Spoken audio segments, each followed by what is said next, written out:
प्रधानमंत्री जी से पुनः अनुरोध करूंगा कि आप अपनी हठधर्मिता को छोड़ दें। देश हित में नहीं है साहब। माना कि आपकी गुजरात में हवाओं का भी व्यापार है, लेकिन अगर सरहदें सुरक्षित है तो किसान के बेटों के हाथों में हथियार है। किसकी बेटी है ये कहने की आवश्यकता नहीं है, वो भारत माँ की बेटी है। आज क्यों हमारे उत्तर प्रदेश में हमारे भारत माँ की बेटी सुरक्षित नहीं है? पूछता है आपसे पूरा हिंदुस्तान, पूछता है उत्तर प्रदेश की जनता। और आप कार्रवाई के नाम पर बदले की भावना से सिर्फ और सिर्फ समाजवादी पार्टी के लोगों को टारगेट करना नहीं सुरक्षित रहता। जिस कोने में हमारी बहन बेटियों के साथ बलात्कार की घटनाएं, उसके साथ दुराचार, उसके साथ भीभत्स घटनाएं नहीं घटती, वो गरीब मजदूर मजलूम किसानों की आवाज को बुलंद करता है। गलत है, संविधान के लिए भी गलत है, लोकतंत्र के लिए भी गलत है।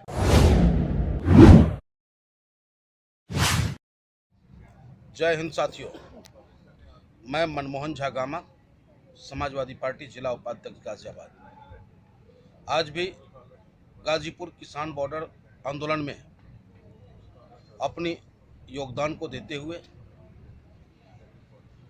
और आप सभी से अपील करता हूं कि जो जहां हो, जिस स्थिति में हो, आप जो आपकी कैपेसिटी बनती है उस कैपेसिटी के अनुसार इस आंदोलन को सफल बनाने में अपनी महत्वपूर्ण भूमिका निभाएं। दूसरी बात, मैं अपने केंद्र की सरकार आदरणीय प्रधानमंत्री जी से पुनः अनुरोध करूंगा कि आप अपनी हठधर्मिता को छोड़ दें। ये देश हित में नहीं है साहब। ठीक है कि आपने जो बिल बनाया, पास किया, कुछ चंद उद्योगपतियों को खुश करने के लिए, लेकिन साहब आपको उस ऊंचाई तक पहुंचाने में इन्हीं किसान भाई और मजदूर भाइयों का योगदान रहा है।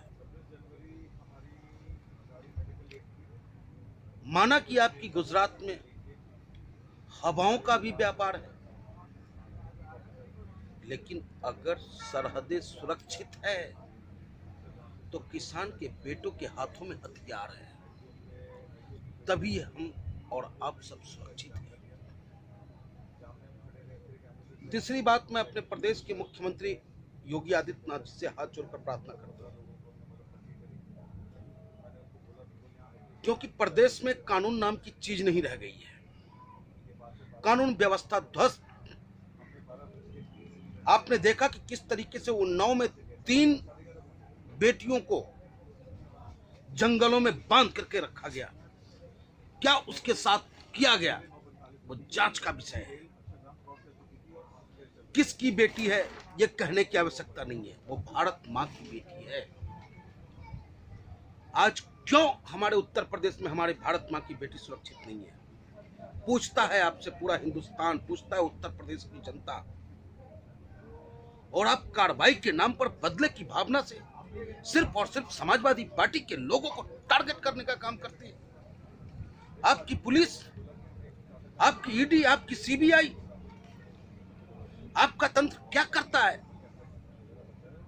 एक तरफ लब जेहद जैसे कानून आप बनाते हैं और दूसरी तरफ कोई ऐसा दिन नहीं बचता, अखबार में कोई ऐसा कोना नहीं सुरक्षित रहता जिस कोने में हमारी बहन बेटियों के साथ बलात्कार की घटनाएं, उसके साथ दुराचार, उसके साथ भीभत्स घटनाएं नहीं घटती। और दूसरी तरफ आपकी पुलिस, समाजवादी पार्टी के सांसद तबस्सुम हसन, उनके पुत्र विधायक नाहिद हसन के साथ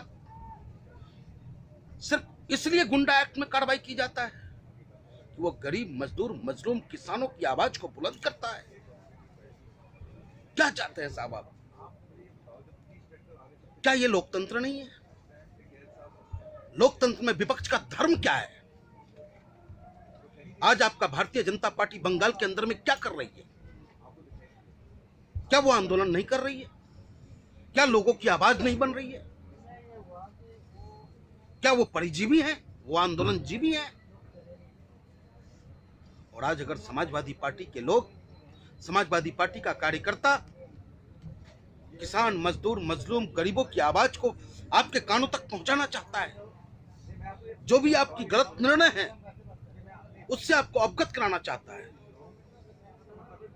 लेकिन आप या तो आप तक आवाज नहीं पहुंचाई जा रही है, या फिर आप बदले की भावना से कार्रवाई कर रहे हैं, जो गलत है, संविधान के लिए भी गलत है, लोकतंत्र के लिए भी गलत है।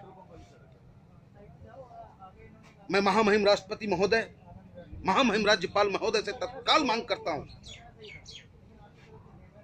कि उचित जांच कर समाजवादी पार्टी के सांसद तबस्सुम हसन जी और उनके पुत्र विधायक नाहिद हसन जी के खिलाफ जो गुंडा एक्ट लगाया गया है उसे तत्काल प्रभाव से निरस्त करने का काम करे।